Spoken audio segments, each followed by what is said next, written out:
Good morning, everyone. It's great to have you. I wonder who here thinks they had the worst job. Anybody? I was in our first gathering. I talked to somebody. I said, "What was your worst job?" And he said, "Roto-rooter." Gal next to him, she goes, "Oh yeah, I had a job that was that bad too. It was selling shoes." She said, "Just all those feet. It was creepy." Another guy, he told me his job was, he goes, "No, I think I got him beat. It was boiling chicken necks." Yeah, 4x8 vats filled with chicken necks and other parts. In fact, he didn't even get to boil them. He just had to clean them out. I don't know what your worst job was. One of my worst was installation. Anybody done installation before? Okay, underneath this house, I'm crawling in this small space. My neighbor, he's like, "Hey, I need a little help. You want to help me?" I'm like, "Yeah, I need some help. I need some money." And so he's like, "Okay, let's do this." He goes, "You might want to wear some long sleeves." Fiberglass under a house, narrow crawl space, spiders, spider webs, bugs. It was terrible. I am still in therapy over the job. The Hebrew people, man, they have horrible jobs. They're slaves. In fact, I hope that you'll open up. If you got a Bible with you, open up to chapter 5 of Exodus. We've been studying through this. If you're new, welcome. My name is Chris, and it's my privilege to pastor here at Vancouver Church. And we've been walking through this book of Exodus and discovering a lot. It's basically about the God of redemption. And there's this classic picture. You know, people even outside of faith and outside of faith in the scriptures are familiar with the story of the Israelites being trapped in Egypt as slaves. We see it here at verse 1 where they're called out. It says, "Afterward, Moses and Aaron went to Pharaoh," of course that's the king of Egypt, "and said, 'This is what Yahweh, the God of Israel, says, let my people go, so that they may hold a festival to me in the wilderness.'" Now, Egypt is a very impressive empire. Some scholars believe it's the most powerful, wealthiest of the longest lasting in the history of the world. So you have this archetype of ultimate empire. And they're also amongst the world's most skilled stone workers, building temples and pyramids and funeral buildings and gates. All sorts of structures. Had the privilege to be over there a little while ago and took just a shot of this as we were walking through. That building is next to the oldest pyramid in the world. It's about 4,000 plus years old. This is probably not quite that old, but nonetheless, today, can you imagine anybody cutting stone, stacking it right there? I got a buddy who every time we would go, he's like, "Now there was no mortar at all. None. These engineers are brilliant. Who today, no laptop, no AI, could figure out how to make that? If you think ancient people were not as smart as we are, think again. They're brilliant, and the Egyptian empire is incredibly powerful and resourceful and skilled and knowledgeable. And they made all sorts of bricks. Now, that's primarily out of cut stone. But they also, on a mass level, would produce bricks, and they would build bricks. Sometimes their city walls would be 30 feet, 40 feet, even taller, made out of these bricks. So the Hebrews, they are the slaves for them. If you're going to make bricks, then you got to be near water. And the Hebrews, they would get the water from the canals or from a pond or whatever, and they would their job all day long, grab the water, take it over here, go back, get some more water, take it back here. They're literally carrying water for the Egyptians. Now, the bricks themselves, what would happen is that as makers, they would get these baskets full of clay, and they'd mix it with straw, and sometimes they would shape it with their hands. Other times, it would be placed into wood molds that would be laid out for 3 days, flipped over for 3 days. It took you about a week to make a batch, whether you made 1 or 1,000 or 10,000 or whatever you did. It took about a week per brick in order to cure. Now, there were some ancient pyramids also. One of them that's kind of fallen into ruin that was made out of these bricks. Right there, they estimate, though it has collapsed and fallen apart, they estimated 24.5 million bricks went into that pyramid. The brutality of the life of a Hebrew slave was intense. One ancient account was recorded, it was discovered by a researcher, and it said this about the brick workers. It said the brick maker, he's dirtier than pigs from shredding under his mud. His clothes are stiff with clay. His leather belt is going to ruin. Entering into the wind, he is miserable. His sides aches. Since he must be outside in the treacherous wind, his arms are destroyed with the technical work. The famous pyramids of Giza, if you were to see those, or here, if you went to visit those, we had a privilege of checking that out. And though we were standing out there and the sun's bright and it's the middle of the day and everything, we all got our thick coats on. Why? Because the desert wind is blowing. You ever been caught in a cold wind? It's a miserable feeling. I remember discovering that as a kid riding my bike through my neighborhood, and I didn't wear my gloves, and I got like tears running out my face because my hands, they hurt so bad. I'll never forget that experience of the wind. Imagine these individuals covered in mud, in water, and they're standing out in this unbearable wind, and you do it day after day after day after day after day until what? You die. That is the life of a slave in Egypt. And the oppressor that's heading it all up, verse 2, Pharaoh said, "Who is Yahweh, that I should obey him and let Israel go? I do not know Yahweh, and I will not let Israel go." Yahweh, the name of the Creator God. Pharaoh, his name, what does his name mean? It's an Egyptian term. Pharaoh actually means the great house. And so we talk about the White House, we talk about Buckingham Palace, we talk about these places, these capitals, where these emperors, so to say, reside. It's another name for palace dweller. That's who Pharaoh is. And he's the seat of power. And he says, "Who is Yahweh?" Remember, the pharaohs are attributed to them as deity. And so whether they actually believed they were God or they just acted like they were God, that was the position that they took and they defended. And so to say, who is this other God? There's no God above me. I am the expert of truth and justice, and I have no qualms with human slavery. I do not need anyone else to tell me this is wrong. If you are exploring faith in Christ, and you're wondering about Scripture, recognize that the idea of slavery being wrong, which we just instantly react, like we look at this passage and we say, that's wrong, slavery is wrong.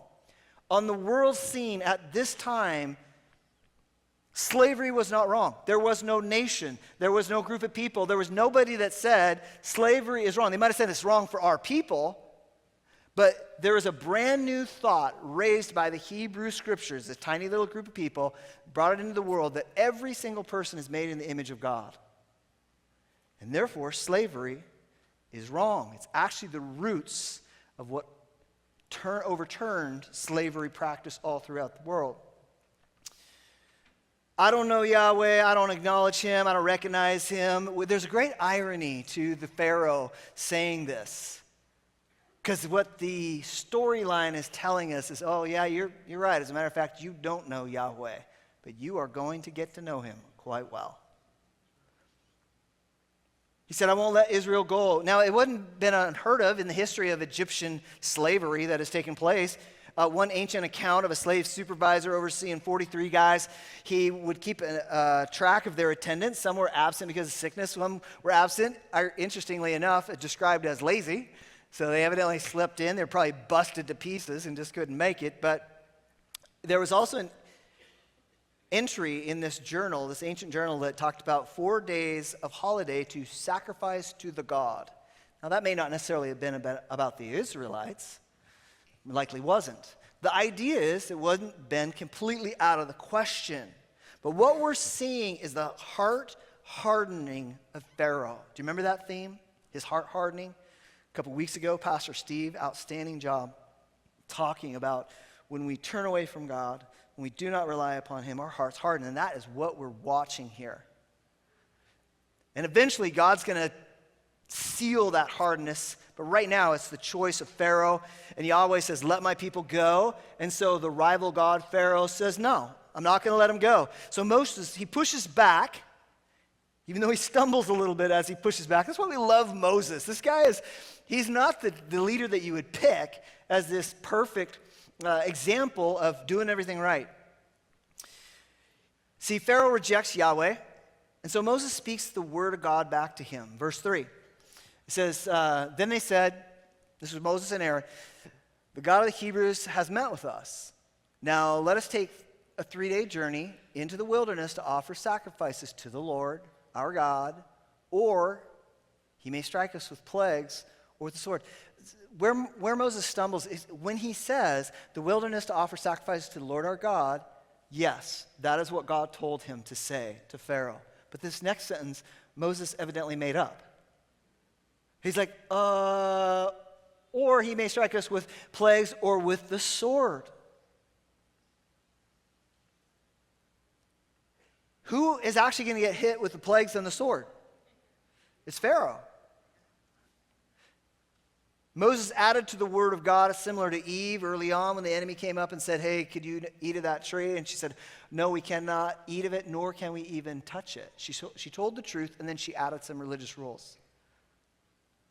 And it's very interesting here is why would Moses add this? This is one of the reasons we study the word of God. It's so easy just to add your own thoughts to it, my own thoughts to it. Why would Moses add this? There's got to be something about the way God is represented. Have you ever felt that when someone's questioning you about who you believe in as God? And they're like, that's ridiculous. Like, I don't, and then you're like, oh yeah, I got to make this seem like it makes more sense to them. So what he's talking about is the festival God, the God who said, hey, release my people and I want them to throw a party for me out in the desert. And that doesn't sound too tough. The festival God of wholeness was the God who invited them to worship. He's the God of work and the God of rest and the God of celebration. Pharaoh's not scared of that God. So perhaps to spice it up a bit, we don't know, Moses, maybe instead of the God of the festival, he wanted to introduce the God of the sword. Seemed like a better God to associate with. After all, he's not into frivolous festivals out in the desert. Instead, he's into the serious work of being stern and demanding things of people. Moses pushes back against Pharaoh, and then Pharaoh just shoves. He's had enough. Verse 4 says, but the king of Egypt said to Moses and Aaron, Moses and Aaron, why are you taking the people away from their labor? Get back to your work. Then Pharaoh said, look, the people of the land are now numerous, and you are stopping them from working. Hey, you're getting in the way of progress. You're getting in the way of production. You're getting in the way of wealth. You're getting in the way of these people doing what I'm telling them to do. Moses was stopping them from work because the God of the festival, the God of creation, the God of wholeness, he says that worship sets the agenda for his people. Whereas for Pharaoh, the one who's independent from the God of creation, he says, no, that's not right. Work sets the agenda. Moses was stopping them from working. Pharaoh was stopping them from worshiping. And when work is the highest priority, it leads those in power to just try to squeeze all the life they can. Work without worship leads those leaders to squeeze the life out of those that work for them, draining them of their best energy for personal profit. That's what's happening with that's what's happening with Pharaoh, and he's hardening his heart. And he does this crazy thing. He's like, hey, no straw for you guys. He's actually compromising his own system. Productivity is going to go down. But he's like, nope, I'm the boss. I'm going to make it clear that I'm the boss. There are a lot of people, hundreds of thousands, possibly millions. He actually is nervous about an uprising and a rebellion and their economy being toppled because they would try to leave. He's actually trying to get them to stay and to be under slavery. And he's defending his authority as the sovereign king of Egypt. No one will tell him how to run his business. No one will outrank his decision making. He would have made a fine American. And don't get me wrong. I love this country. I am so grateful to be here. I feel like it's a gift from heaven. People paid a huge price to be here, and we should celebrate that, and we will coming up. Pharaoh's in a privileged position, and in that privileged position, he forgets. He doesn't even know. He didn't realize who gave him that position. And so often we do that as well.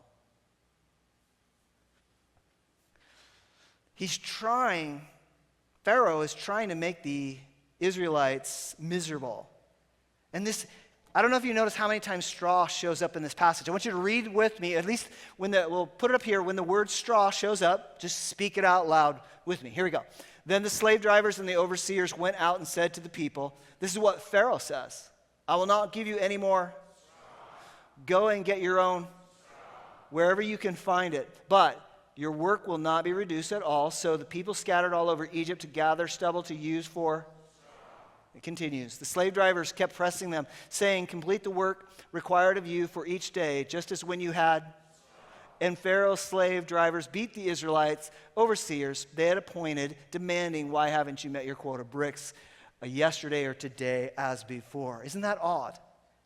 The word straw, it shows up. In fact, it shows up several more times in the passage. One of the illustrations, what's happening here is when Israel is suffering and they're down in the mud, you think it's bad at that point. And Pharaoh is suppressing them. But as soon as they go to reach out to God, the enemy kicks in even more to where they have to go out and they have to pick it up off the ground. They can't go to the storehouses. They can't go to the supply chains that are already there. Any of you that run businesses and you understand supply chains, you get the fact that they're in a desperate situation. And the picture was that when they were in the mud, it was bad enough, but the straw is now as bad as it can get. Israel is miserable in their oppression, and ironically, Pharaoh is miserable in his power. Don't miss that.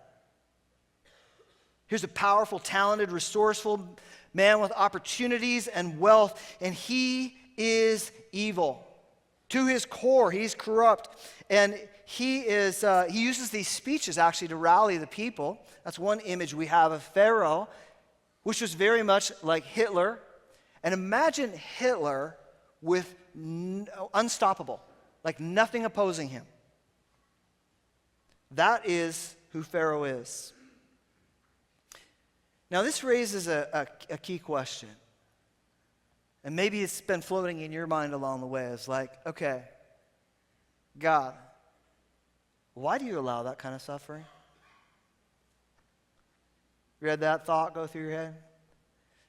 You ever have friends that say, hey, that's cool, you believe in God, great, more power to you, but here's my problem.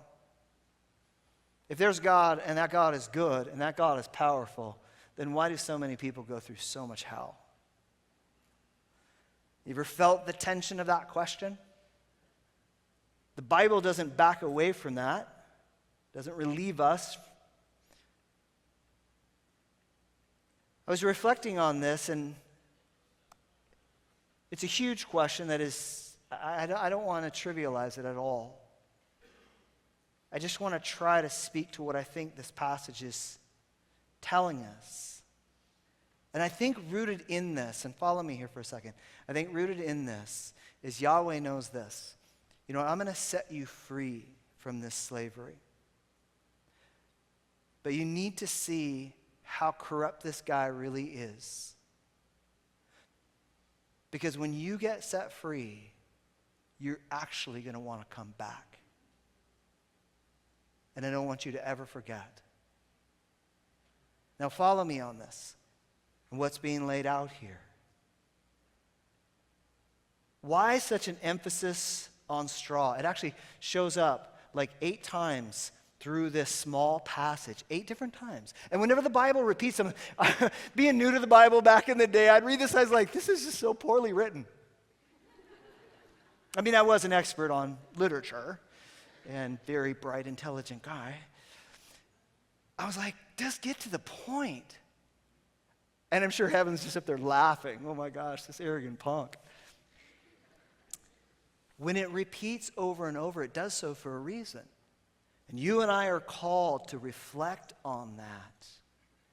And one of the things that I believe you're going to see is this picture, like what does the straw mean? Gregory of Nyssa, modern-day Turkey, back in the 300s, he's a founding father of the church, and he talks about bricklaying as being a picture of slavery to sin. Now, his point was not that the Hebrews had sinned and therefore they were being made into slaves, but that slavery itself was a picture, like brick making especially, was a picture of slavery to sin. The mud that he would talk about is that we're made from the earth and we're made by the God of heaven, and so heaven and earth come together. But when you're in the mud, you're just dealing with the lower cravings. The cravings of appetites of all kinds, that you want food and indulgence and sex, and you want to have your freedom from all responsibilities and sensation and comfort and luxury and all those things that can be good, but when it's just them, then it's like you're crawling through the mud, never satisfied. You become a slave to these desires. And the straw, when you're a slave to your desires, then all the actions that you do aren't to serve others, but they're to serve yourself. And what he's pointing at is, in the New Testament, it says there's no other foundation to build on except Christ.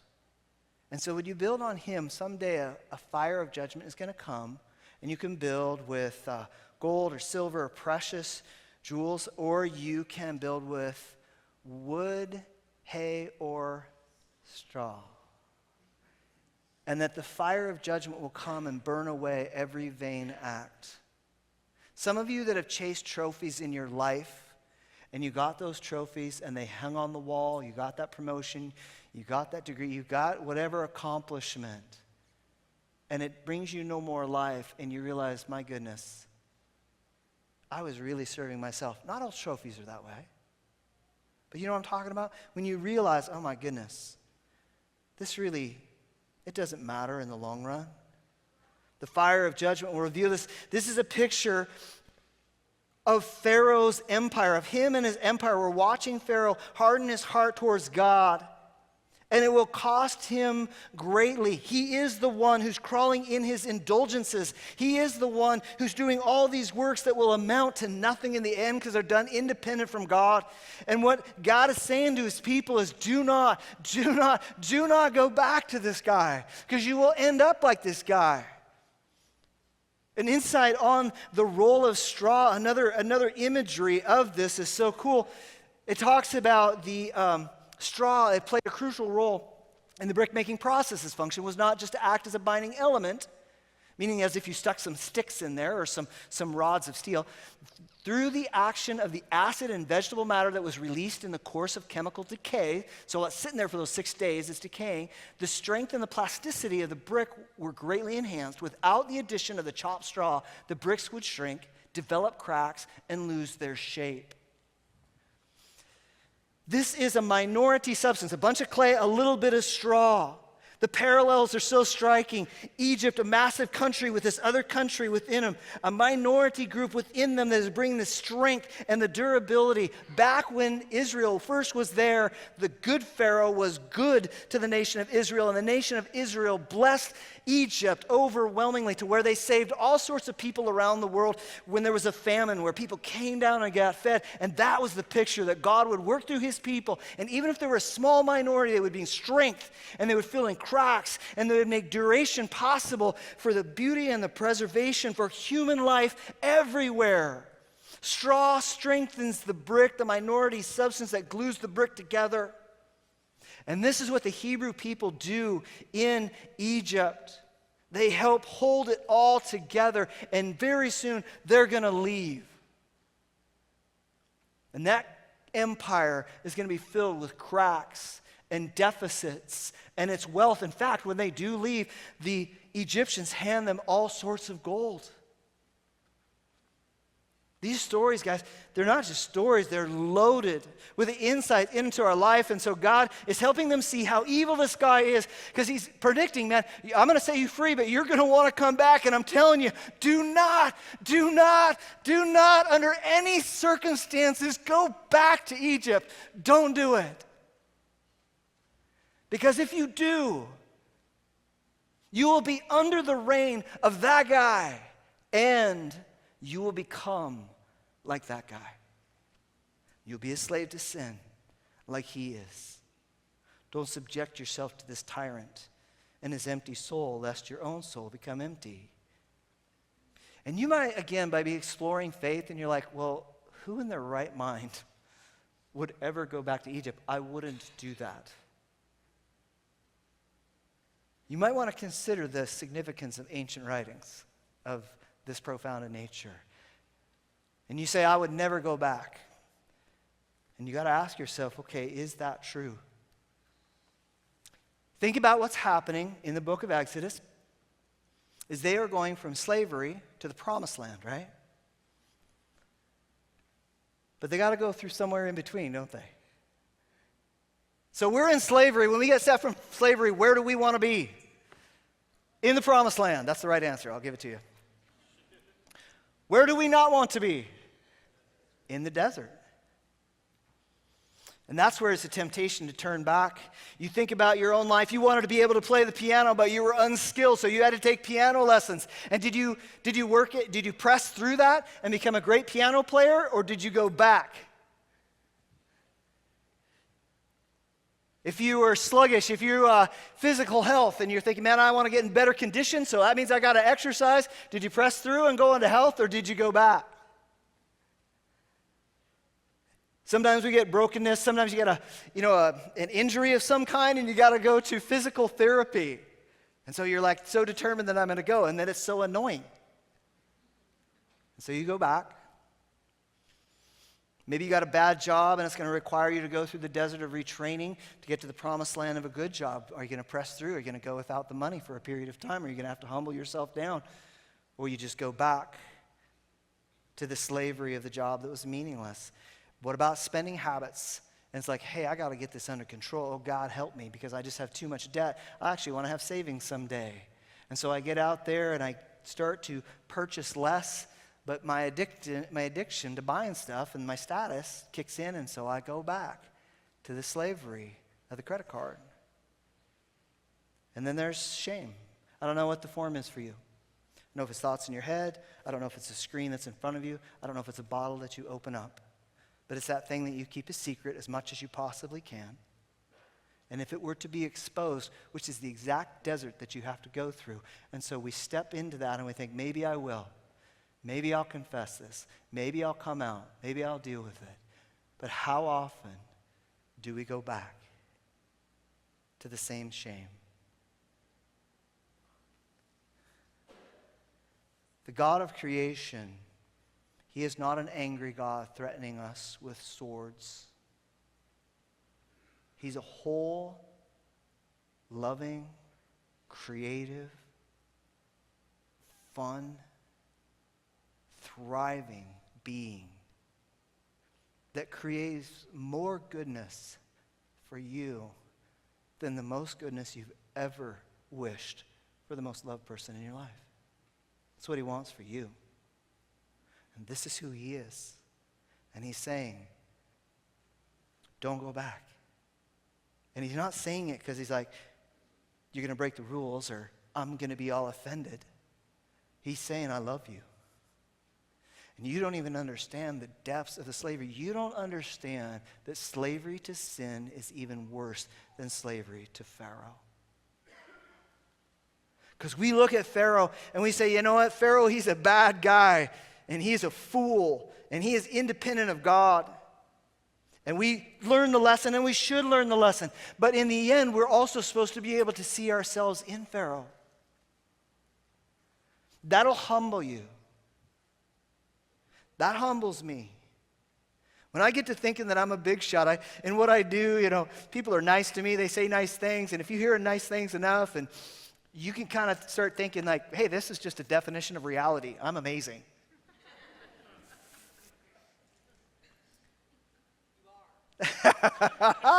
Woo! There we go. I'm a campaign manager. Thank you. But I even know as that is being said, you are. It's because of God, right? And He invites us into His greatness. But it's a different kingdom, you guys. It's upside down. It starts with humility. It starts with saying, okay, God, I am a slave to sin. Without you, I'm stuck in it, and I'll keep going back to it. But I need you. So I don't even recognize sometimes how bad the slavery is. I don't realize how destructive it is. And you want me to grind through the desert relying on you so I can emerge into this promised land. Work, man, that's the story of the enemy.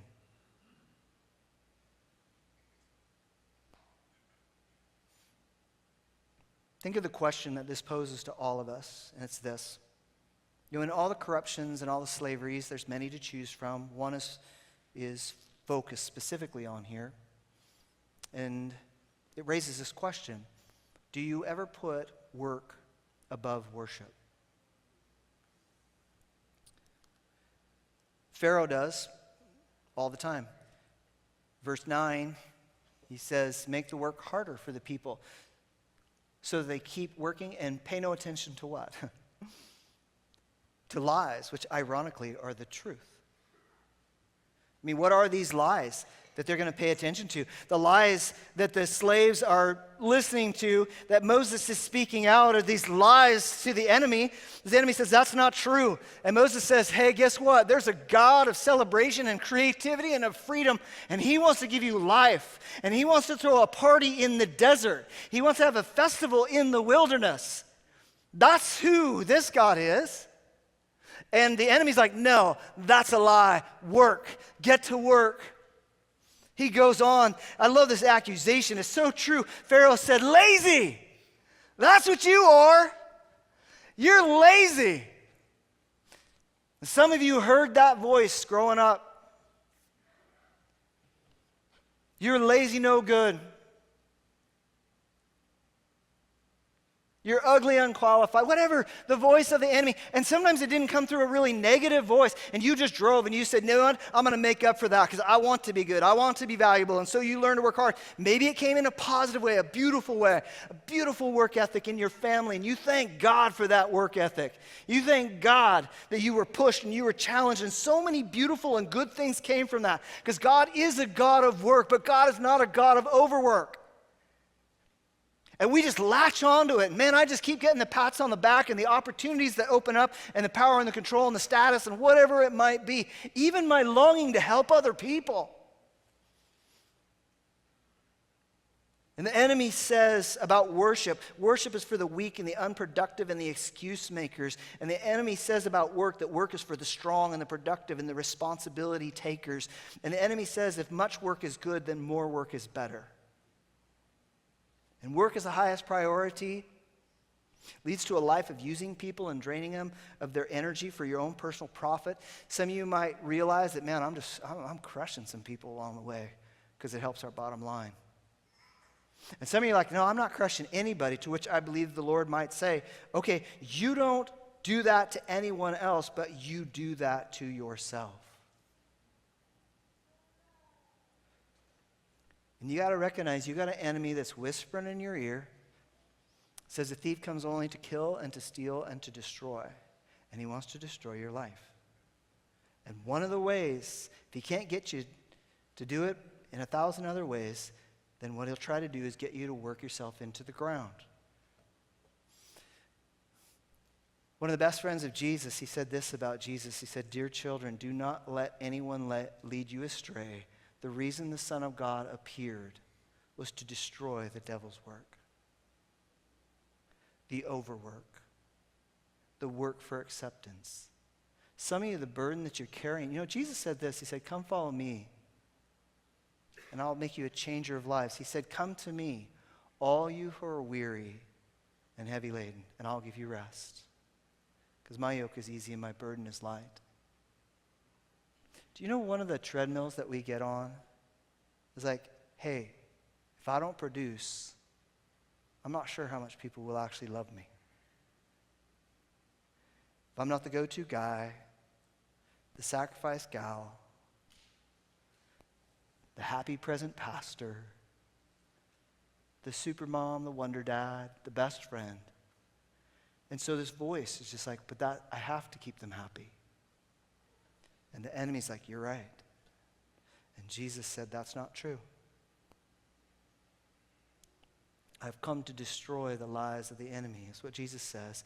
And then when we get our heads on straight, we realize that who I am, you know why God calls his people to take a break from work every 6 days or every 7 days?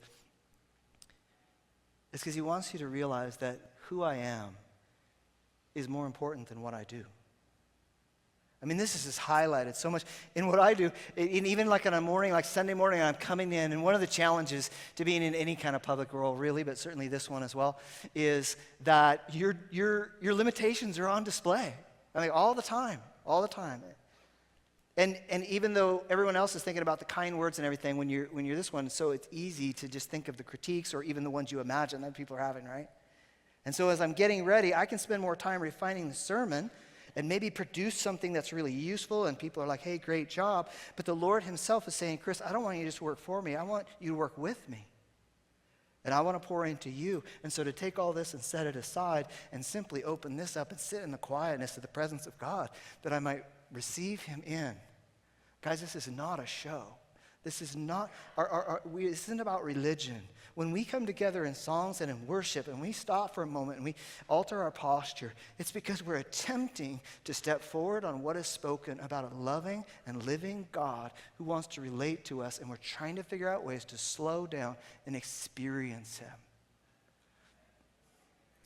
That is worship. And we practice it here. And then we take it out into our daily lives and our private life and into our work life. Who I am as a pastor is more important than what I do. And the same is true about you. And what we have to do is very important. What you have to do is very important. How do we live this out? Is we place worship over work. We place worship over work. Now, don't get me wrong. God is a God of work, okay? 6 days, go for it. Pedal to the metal.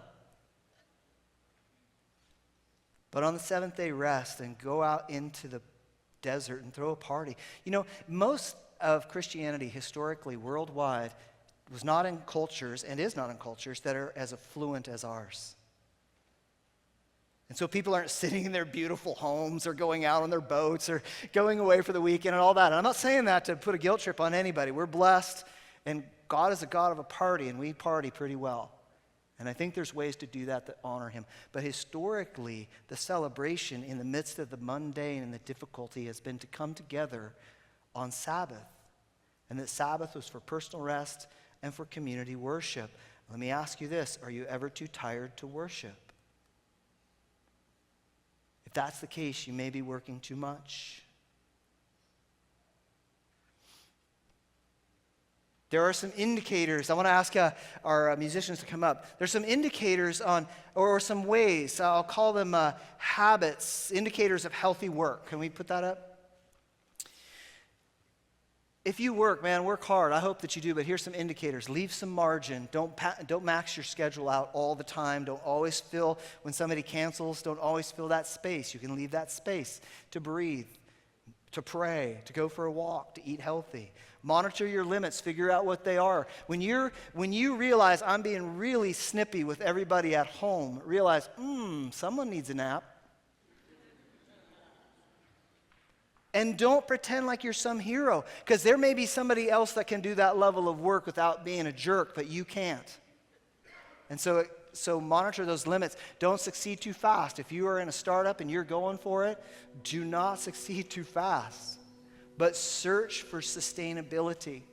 And when you're in a startup season, and there are those seasons, you're starting a business, you got a child coming to the house, you got to do a ministry thing, you got to whatever. There's these seasons where you can push at a non-sustainable pace, but set an end date. And do that as worship, and then when you hit that date, if it's 1 week or 3 weeks or 3 months, or we can live this way for a year.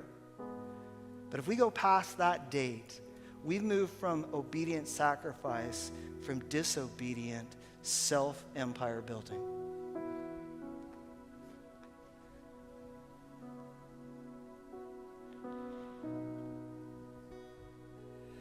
I want to encourage you just to bow in reflection and prayer. You can lift a hand or turn a palm to heaven as if to receive, if you like. And I want you to ask the Lord, well, first of all, thank you. Just thank him. Just to say thank you for loving me. Thank you for being a God of work and a God of rest.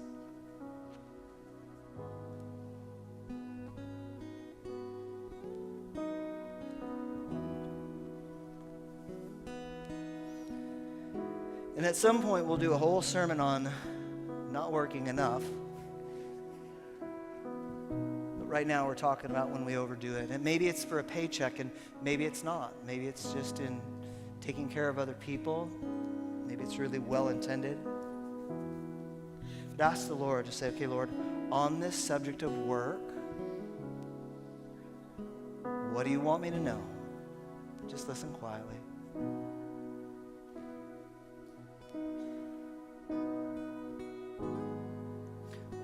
Lord, on the subject of work, what do you want me to know?